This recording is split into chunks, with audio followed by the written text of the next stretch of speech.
What's up, guys? So there's a ton of speculation going on recently about the Shedeur Sanders draft saga that just passed. Here you had a kid that was a clear first-round pick according to draft experts, but ended up falling to the 5th round, so naturally a lot of people were speculating. But listen here to what Cris Carter said as he gives his honest opinion on the situation, and I'll break it down after this clip. All right, so what happened with Shedeur Sanders? Well, a number of things happened. The number one thing that didn't happen was there was not a collusion message with the NFL owners. Okay, what? Okay, a lot of people think that. Because they wouldn't be able to keep a secret like that. And so they might do it, but they couldn't shut up about it. They wouldn't be able to shut up about it. But every owner is very, very selfish. Now, why would I do something to my detriment? Like if I need a quarterback and I think this kid is it, what he didn't realize is the guys that have fallen in the draft before, they all had unusual traits. Like they had some superstar qualities to them. Now, some other things happened that made them fall, but Shedeur and his family, they overplayed their hand. Them thinking that he was in the same evaluation mode as Eli Manning, they didn't play that right. Them trying to narrow the teams that he was going to go to, that didn't do right. Not working out at the combine, that wasn't the right thing. His interview process, obviously he could have done a lot better in that.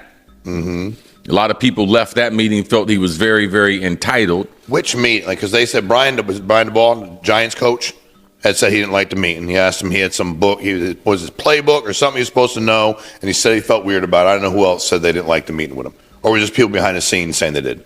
Well, the thing about it, they didn't draft him. I know that. So it's not the tape. And he likes guys to be a little more open before he lets it go. And he doesn't have a big-time arm. He's not a big guy. He's not overly athletic. Mm-hmm. So his measurables are not, say, first-round measurables. But he played football like a first-rounder. But his tape's first-round tape. But his measurables are not first-round measurables. Well, you don't play football all the time. You're a human being the rest of the time. And how you're going to be in the locker room, how he already came up with this line of merchandise, legendary, like he's already calling himself legendary. All those things are problems.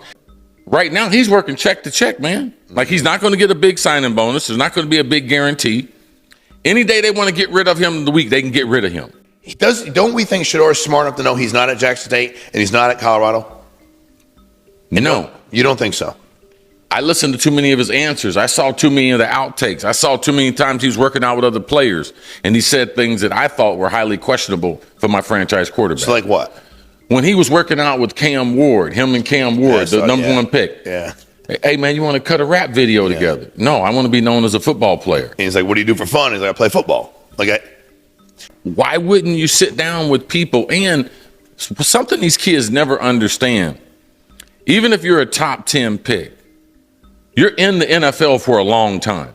Yeah. So your interview, your tape, people in the room that see you, someone can like you in the room. They might not draft you 5-10 years later, man. You're looking for a guy, you're looking to trade, and they remember your interview. Yes. The interview you had. It's a small world. This whole thing with Dion and the media and everything, like it's out of control. Like it did not help him. It helped him make money in college because he got followers, but it actually hurt him as far as him getting a job as an NFL quarterback. You mean as Shedeur, his social media stuff with Shedeur? Yes. It hurt him. Yeah. What else hurt him? I know you've heard his interviews. Let me tell you what he understands today. Okay. He ain't running shit. Okay? Yeah. Let me tell you what. They taught him a great lesson. Okay. Like, you don't have this figured out. Your dad don't have this figured out. Okay, so CC brought up a few interesting points that I think really need to be addressed. A lot of people were harping on the fact that the league and team owners were trying to make an example out of Shedeur and his father by humbling both of them. But when you go back to the 2004 NFL draft and compare it to this past draft, Eli Manning was the presumptive number 1 overall pick that year. Like there was no question about it. While in Shedeur's case, he was starting to fall down the list as we got closer to draft day.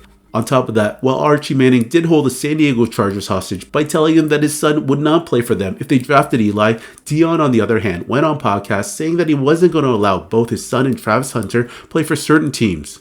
It wasn't just one team for Shedeur, but a total of 12 of the 32 NFL teams that Prime had said no to. Therefore, given the fact that Eli was going to be the first overall pick, the Mannings had a lot more leverage in negotiations with NFL teams, whereas Shedeur, you started hearing rumblings that he was falling in the draft order.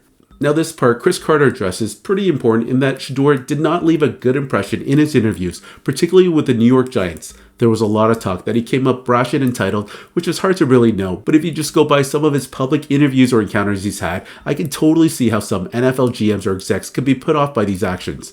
Apparently his brother, who was doing all his social media work, was following him around everywhere during the draft process, and it could appear to teams that what Cris Carter said was very true. He was marketing himself everywhere, calling himself legendary, and even had his draft room set up with the slogan, "Legendary on day one." Honestly, I just don't think most NFL teams want this in their QB. It's one thing if they were drafting a wide receiver or DB, but a quarterback is the face of your franchise. Then at the end of the day, you also had the whole baggage with Dion and the media circus following Shedeur around. Think about all his college games at Colorado. He literally had A-list celebrities and athletes attending his game, and some teams could find that a distraction. Anyways, what do y'all think about what CC had to say? Do you think there's some validity to his response?